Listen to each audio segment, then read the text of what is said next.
sponsor a lecture every year, the Edith House Lecture. I became a member of that group, and we were so busy studying and trying to make it through law school that frankly we didn't have much time to be activists. Although I was doing some of the things, some of these things that were going on, I've still managed to squeeze in a little bit. But I think in my class of 25 women, 3 of us got pregnant while we were in law school. And so that is what I consider our act of rebellion or our act of activism. Because the men were already having trouble getting used to women. And I remember one of my professors had seen me the spring before when I wasn't pregnant, and then he saw me that fall when I was, and his eyes just popped. He clearly was a little bit of a new experience. The other anecdotes I wanted to tell you, one was about the National Organization for Women. In the conference at which Gloria Steinem appeared at the end, she asked if anybody wanted to come up and make some announcements or say anything. And another woman and I, Mary Gibson, decided, sort of inspired by Gloria, decided right there on the spot that we wanted to start a chapter of NOW. And so I went up, and the only thing I remember, my name's on that program, but the only thing I remember about that entire conference is standing next to Gloria Steinem. And we said, we're going to have a meeting next something wrong. We made the announcement, and that was, NOW was more, WMN was concentrated on students. But I'm going to correct one thing that Linda said. I was a participant in the consciousness raising groups and was a member of WMEN, and I knew how to set up a tent.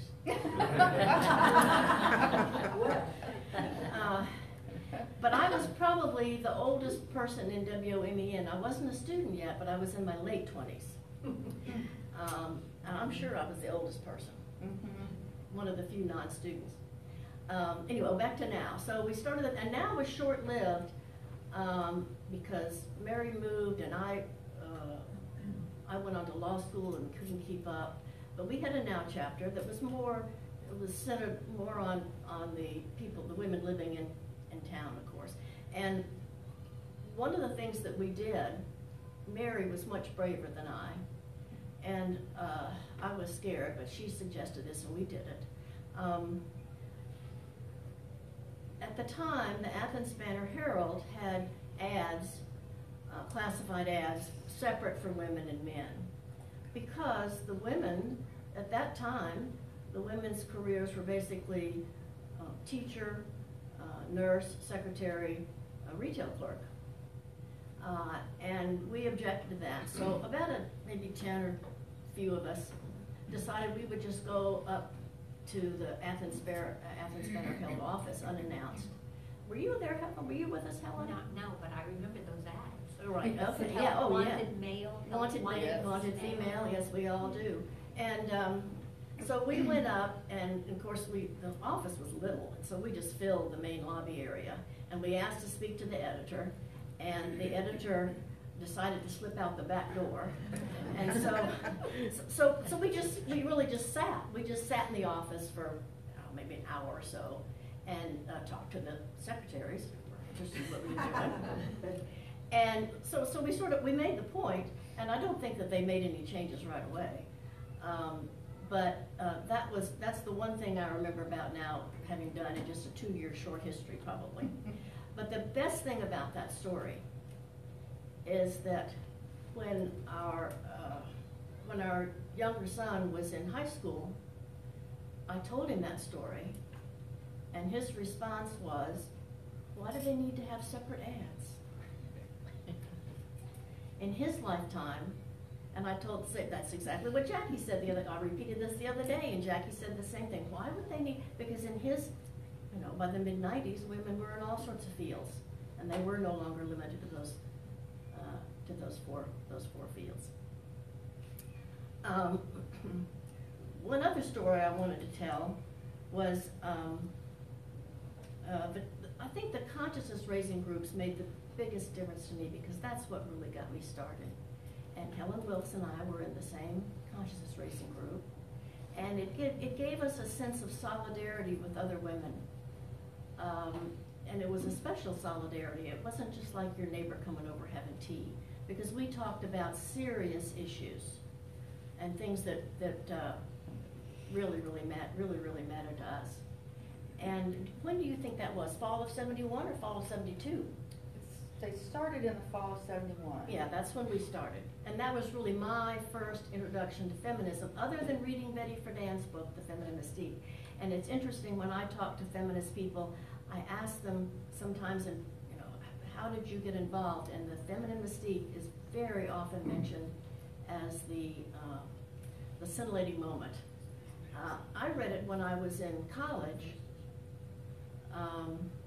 and then reread it. That was in the 60s. I reread it in the 90s, and I had the same copy, with old paperback copy, and I had made notes in the margins. And when I went back and read it, my feelings were exactly the same. How was I to know that I was amazed that as a junior in college, when I didn't know I was a feminist, I had no idea I was a feminist, that here were these remarks and the things that were underlined, an exclamation point, that I still felt the very same thing 30 years later, after having been involved in a lot of these things. My story with the League of Women Voters, and I think it was the League of Women Voters that sponsored this. Do you remember when we were interested in the legal status of women, we were studying that, and we had asked a local attorney, one of the bigger firms, to send an attorney to talk to us about the legal status of women. Does anybody remember who sponsored that? I don't know who sponsored. Maybe it was Georgia Association of, no, maybe it was Georgia Women, Georgia Women's Political Caucus. They probably sponsored it, Georgia Women's Political Caucus. And this was in this same time frame. Well, there was a pretty good, there were maybe 40 more women there. And this poor attorney, the poor guy, the partner didn't come. So he sent one of the associates, the job associates always get. And the associate came and was practicing family law, and so knew about the status of women in that area, and of course other areas too. And started talking about the fact that, well, number one, Georgia didn't ratify the amendment giving women the right to vote until 1970. Women at that time, we were following the old English law in which upon marriage, husband and wife became one, and the one was the husband. And out of that sprang the Georgia laws at the time, that women were not considered the natural guardian of the children. It was the husband. Paul can tell us about a lot of these things. The man was the head of the household. Yes. And when the man decided to move the household, she had to go with him, or else she was subject to a divorce. Yes. That, all these just unbelievable things. Of course, there were other things like, women could get alimony, but men couldn't. Right. There were all sorts of things. One of the things so he was telling us about all these things, and of course, throughout he's lucky we didn't boo, but there was immense sighs and grumblings and talking. That is just nuts. Talking to each other, all this undercurrent of rebellion, and the poor guy had no idea who he was talking to. He just was talking to we could have been, he didn't know who we were. He was just assigned this task to come and talk. And suddenly he sort of, we had asked questions of him sort of in an irritated manner. We were irritated, and we weren't really irritated at him, but of course he felt the irritation either way. And so there were just lots and lots of instances. These are not things he talked about, but one of the things that this gets Heather Kleiner's goat more than anything is when a Georgia in-state woman, if she married a man who was out of state, she had to pay out-of-state tuition, even though she never set foot out of the stage. Yeah, that just, God had her stuff, no matter. And there was a case of a woman who was running for elective office, and she had kept her own name, and she wanted to run for office under her own name, and the persons who qualified her told her that no, she had to run using her husband's last name, which she had never used. So all those things were going on. There have been, as Linda said, some things we've gone a little backwards on, but there have been some things where there have been improvements. And I think those are the stories. Those are most of the stories I wanted to tell. I have one more that I knew we'd jog memories. Yeah, we do it all the time. Yeah. I don't know these years, some of you in here, but when you moved into Athens, and for sure if you were at the university, you were grandly encouraged to contribute to the United Way. And so we did. And then I met some of the people in the community, like Amy Nicholson, who was the executive director of the YWCO, and started learning, because you're giving to the United, started learning that where there were counterpart organizations, like when there was Boy Scouts, there was Girl Scouts, Boys Clubs, Girls Clubs, the YM, the YW. When you started looking at the budgets, you cannot, I can't remember the numbers, but the amounts of money the Boy Scouts, the Boys Club, and the YM got was just so incredibly much more money. So, we raised the issue with the United Way and everything, and, it was more or less, this is how it is. You've moved to Athens, learn to live in Athens kind of thing. Well, I already told you I'm not going to go for those kind of answers. So, and again, Louise McBee was a part of this, and probably a number of you here as well. We found out that you could vote in the United Way if you were a person who donated to United Way. That gave you a right to vote. Well, but a problem was that they advertised their meetings in this like page 39 down, in this little small type. So we had to watch for that. So on the night they were going to have their vote as to who would be elected to the United Way, it was at the old public library on Prince Avenue. We just overwhelmed them with people who were not satisfied with this budget. And I remember Louise and I don't remember some others, but we got elected. And then over a short period of time, you started seeing those budgets even out, so that the Girl Scouts and the Boy Scouts were getting same amounts and so forth. But there was one man, I won't say his name, but he said, well, of course the YM would get more. He said, because those become the husbands of our women. This kind of thinking, And the fellow who, I won't say his name either, who was the president of the United Way, he was pretty stunned. He was pretty numb after that meeting. But gradually, he saw that we really meant no harm. We just wanted equity and the funding, and so those are the kind of things that you face when you first moved here. Just this belief that these differences were acceptable, and they were not. So I have a couple of anecdotes that are sort of similar to that. One of the things WOMEN decided to do is some research about the status of women on campus, and I went to interview Mo Phelps. Anybody remember that name? Yeah. Who was director of admissions at this time. Yes. And at the time, the University of Georgia accepted in each entering class 50% women and 50% men.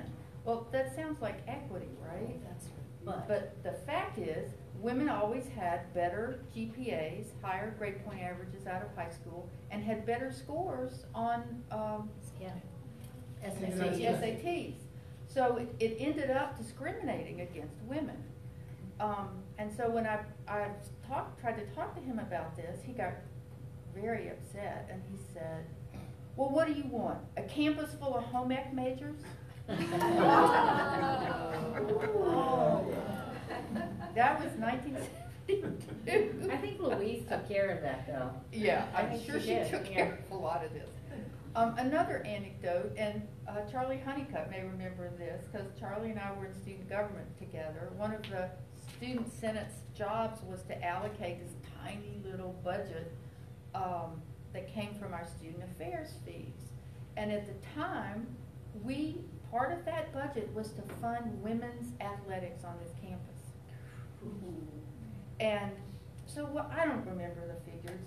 You know, it was maybe like $1,500, some tiny amount of money that we were able to allocate to women's athletics. These women, these young women, were traveling all over to play sports, and they had to camp. Because there was no money for their travel. They had to pay for their own uniforms, or they had to buy uniforms out of this tiny scrap of money that the Student Senate was able to give them.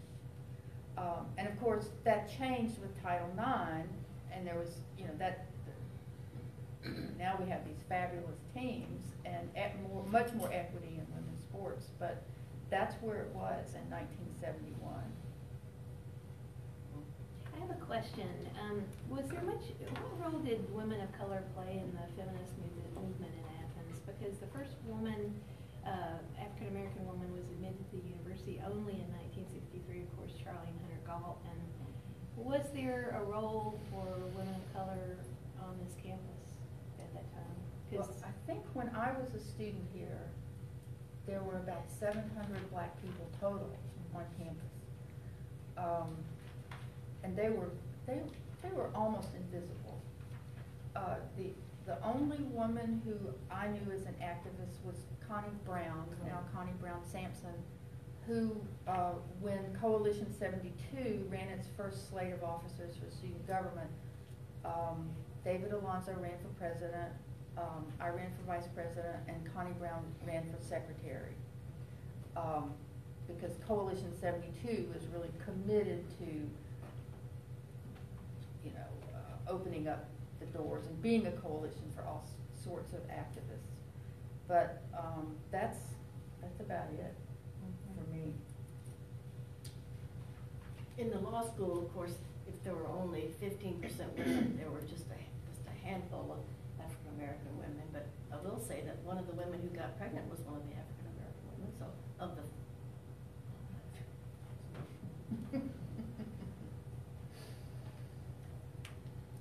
one Our thing activism. that jumps out if you look at the symposium, the symposia documents that are here of the three, is how there were always African American issues incorporated into those symposia. It was something that was very much in the forefront of our minds, but I think at that point in history, this was before Alice Walker's womanism, and that's before bell hooks. At that point, African American women, I think, were much more identified with the civil rights movement, and there were voices of protest, because within that movement, women were often shunted to the side. I mean, you know, Fannie Lou Hamer and people like that, whose names were not prominent. But, you know, those were the times. Anybody else have questions or comments or stories you'd like to share with us? Heather. Well, I was sorry that Gail Denby couldn't be here, so I asked her if she would tell me, if she would give me a little bit of a background of the history of how she got women in the alma mater. Okay? I wrote the third verse after an early, this is in the 80s, after an early Founders Day dinner at the Athens Country Club. I was attending with my PR husband and trying to behave. President Fred Davison gave his Circle the Wagons speech. I guess that means what says here stays here. Is that what that would mean?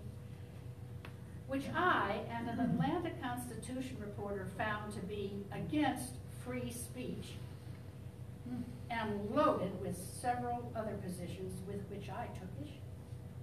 I was steaming by the end when the alma mater, sans my verse of course, was sung.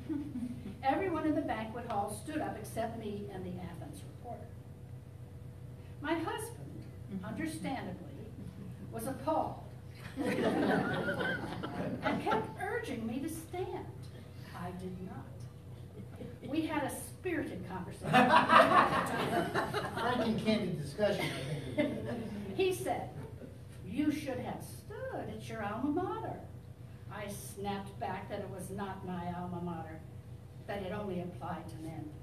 He said, "If I felt that way, I should just write my own." Thank you, Mary. And so, as Samuel Clemens suggested, a pen warmed up in hell, I wrote the lines that eventually became the official third verse of the alma mater. I took my verse to Louise McBee, St. McBee, then Vice President for Academic Affairs, and the only woman on President Davidson's Executive Council.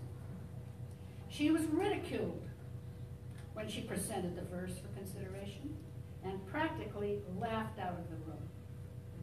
A decade passed. Dr. Charles Knapp became UGA president, and he appointed a committee to study revising the alma mater to include women. Dr. McBee shared my verse with the committee. The committee and later the Alumni Society adopted it. You notice it's alumni, not alumni, alumni. You notice that? Only one person in the alumni committee voted against it. I signed all the legal papers to give UGA absolute rights to the verse, and that's the way it was. So, if anybody knows the verse, it goes. Please read it. Yeah, we never hear it.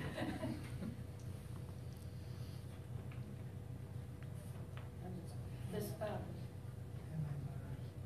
Read the whole thing. the singing of the University of Georgia alma mater signals an end to each commencement exercise. And doesn't it go to da-da-da-da-da-da-da-da-da? From the hills of Georgia's Northland? From the hills of Georgia's Northland beams the noble brow, and the sons of Georgia rising pledge with sacred vow, 'neath the pine trees' stately shadow spreads the riches rare, and thy sons, dear alma mater, will thy treasures share. And then here's Gail's.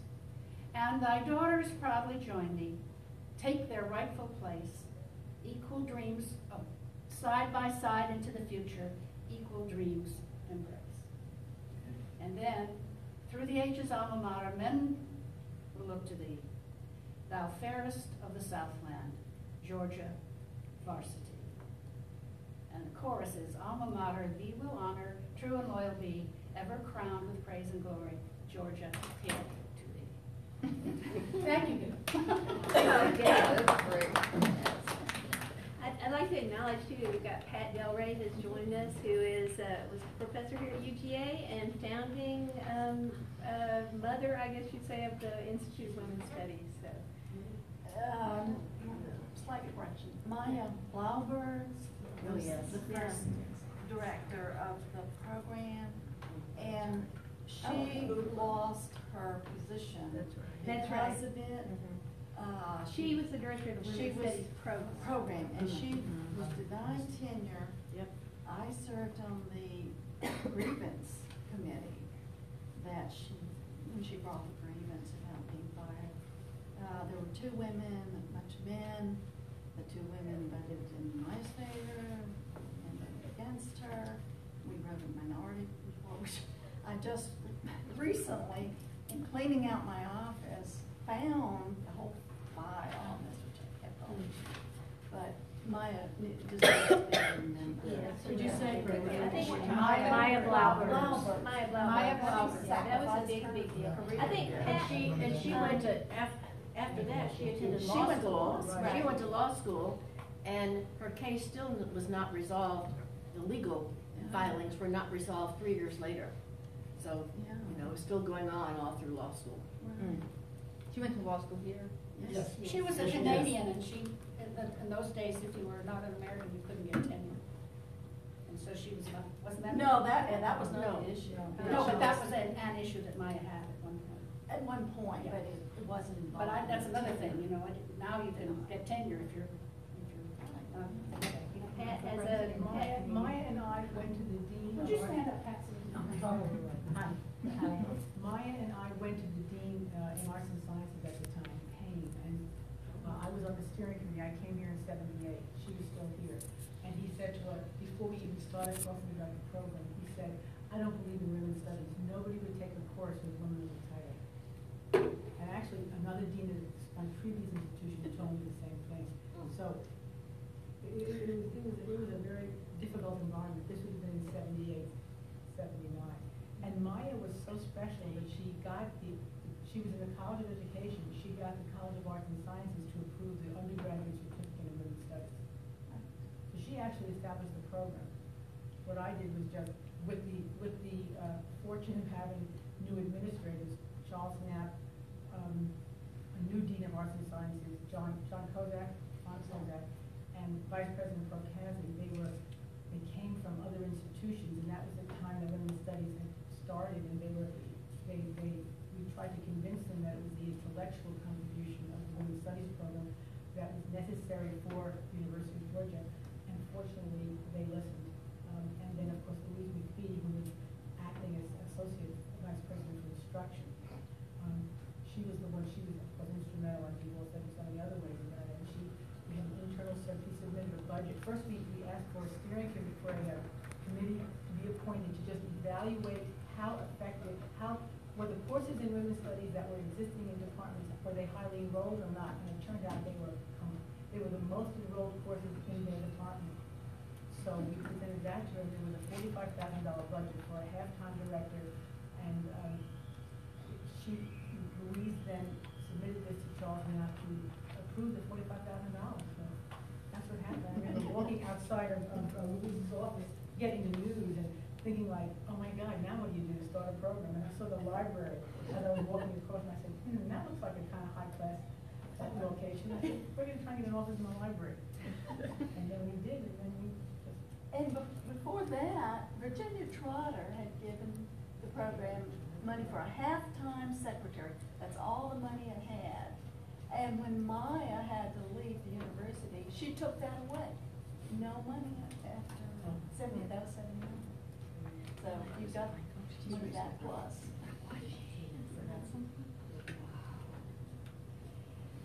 Well, anybody else have stories? There's Carol. okay, sorry. I just remember when we were getting our post, bachelor degree, anyway, we were getting advanced degrees in the Boston-Cambridge area, and I applied for a credit card at Filene's, and that was the second year we were there. We were there 2 years. I was earning our keep, and Paul was still finishing up, right? Anyway, I applied for the card, and they said it has to be in your husband's name, and I said, no, I want it in my name. So the first card came, it was in his name. The second year it came, it was Mrs. Paul Kurtz, so I called and complained about that, and they just refused to put it in my name. And not till we moved to Nashville, was that right? When we were in Nashville? Oh, that's right. Before we went to Massachusetts, I did get a card from Sears Roebuck so I could go get my hosiery on the way to work. And I went through several conversations with them, and again, he was in law school, his last year of law school, and I was teaching my first year, and they did give me a card in my own name, but even it said Carol Kurtz, and that's what I wanted, just Carol Kurtz. And even with that credit history, Filene's would still not allow me a card in my name. I'll never forget that. Yeah. So it wasn't just in the South. No, definitely Yeah, not. I can speak for Salina, Kansas. I was in Salina during some of that early time and was involved with environmental action groups. And they patted us on the head quite a bit, but we actually had some male participation, which probably helped our status. But what we had problems because when they announced what we were doing in the newspaper, you know, I was not Penny Oldfather, I was Mrs. Mike Oldfather. The newspaper's policy was always to publish the name as in the husband's name. And so we confronted that, and they actually changed their policy. Remember, we were just so amazed to think, oh, I can be Ms. You know, it's such a small thing in a way, but it wasn't a small thing. My first year teaching here, very first faculty meeting, didn't know a soul. And everybody had on name tags that were Mrs. John Williams. And of course, in that very meeting, I spoke up and said, no, I'm not gonna, I need to know her first name. I'm not gonna call her Mrs. Williams. I'm gonna call her Carol or whatever. So the next day we had better name tags. But it was just common sense. Right. I wasn't gonna call them Miss Williams. I wasn't gonna call them John. Let me just make this announcement. The folks that left, Juanita and Cecilia, this is Women's History Month, and they left some of these flyers and talking about law school. The keynote speaker is going to be Leah Ward Sears, the former Chief Justice of the Georgia Supreme Court. So they've got all kinds of events, and she left some of these flyers behind if you'd like to know. And I'll just share one of my own oppressive, I mean, we all sort of did things that helped, that showed our oppression. I used to be a waitress at Ken's Steakhouse, paying back a state teacher scholarship back in '70.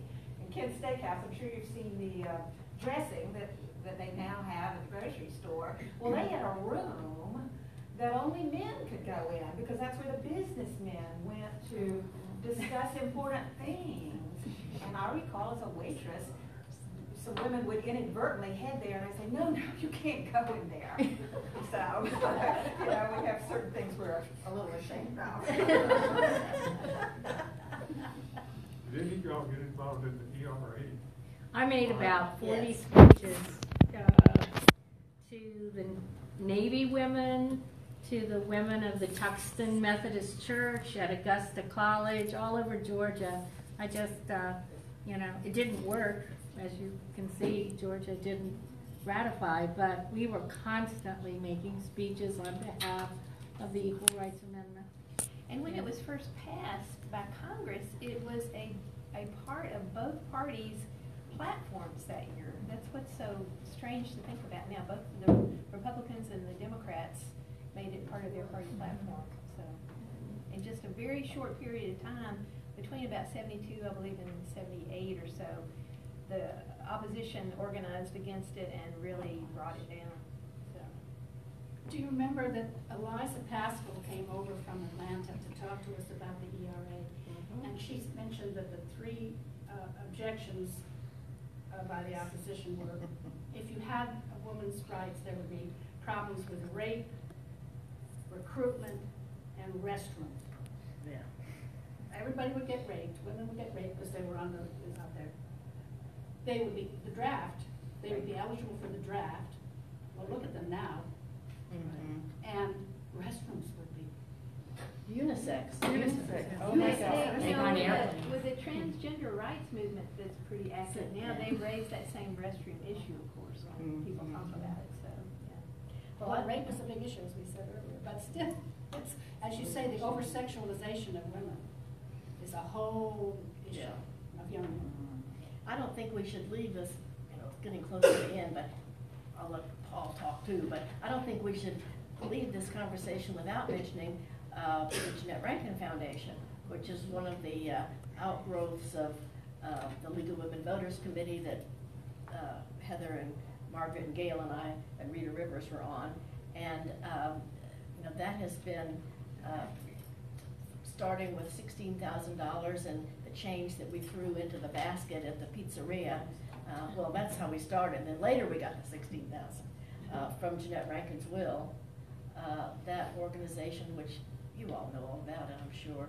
I don't have to tell you anything about it, because we're in Athens.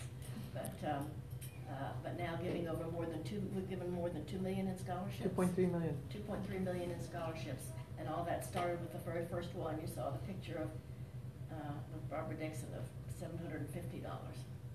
Is there anyone in here who does not know about Jeanette Rankin? Because people here, some people have retired here from other parts of the country. I may not know. Does anybody not know? Wow. That's great. That's good. Paul. I just want to mention a point of legal history that I suspect some of you are aware of, but maybe not all of you. Title VII, which of course has been such a boon to women, actually was the beginning of Title VII of the Civil Rights Act of 1966, I think, 68, somewhere back there. It started as a race-based, I mean, it was about race. And of course, the Southern Democrats of that time, that was when it was the solid Democratic South as opposed to the solid Republican South. But back then, the Democrats were in power, and one of the Democratic congressmen from Virginia offered a floor amendment to this, not to oppose Title VII, but to put what he would describe, and many of you would understand in the time, what he felt would be a poison pill, and he wanted to add not just race but sex as a prohibited grounds of discrimination, confident that the Congress would never pass that. And so that's where Title VII came from. And of course, it's been very helpful to African Americans. It's also been extraordinarily helpful to women. But the point of the story is to see where this was when at least this congressman and many others like him thought, well, that's a deal killer. Surely the Congress won't vote for that. And they did. So there you go. I don't know if it's on the women's studies brochure, but Louise McBee, if we didn't have Louise McBee on this campus and in this town, she was so instrumental. And many of you know she's in Talmadge Terrace, and she's about 92 or 93 now. And I was trying to get her surrogate daughter to bring her here, but she said it would be too much. But tomorrow she's going to be at the McBee lecture, and that will be at the chapel. I think it's 11:30, something like that. Is it on there? Anyway, it's 11, and I don't know who's speaking. Sorry to say, but she will be there, and I'm definitely going to be there and tell her what went on here. When we were trying to get her to come here, Margaret so saves everything, and that brochure about one of the symposia that she was instrumental in organizing, Jane Russell took it to her, and she was so thrilled. So she remembers the pages, and she remembers her role, and she's a saint as far as I'm concerned. So if anybody wants to go tomorrow, support her, that would be great. Also on March the 29th, Dr. Janetta Cole is going to speak at the Mary Frances Early Lecture here on campus. And Janetta Cole was the president at Spelman, and she's been an incredible supporter of the Jeanette Rankin Foundation. We've heard her before. So if you have time on the 29th of March, she is really magnificent. Now, she is with an African American Museum. The Smithsonian. At the Smithsonian. Of Art. African American Museum of Art. But she's very dynamic. Which is opening shortly. Is it just open? No, it's the Art Museum that's been open for a while. Yeah. Maybe she could promote it. Two quick things to bring this to a quick close. I think sometime also this semester Gloria Steinem is going to be here. I think, does anybody remember that? I think there's a lineup of special speakers either this semester or in fall semester that Gloria Steinem is supposed to be here. Really? So keep your eye out for that. Maybe I'm confused, but I think that's the case. My wife, Gail, was one of the five founders of the Jeanette Rankin Foundation.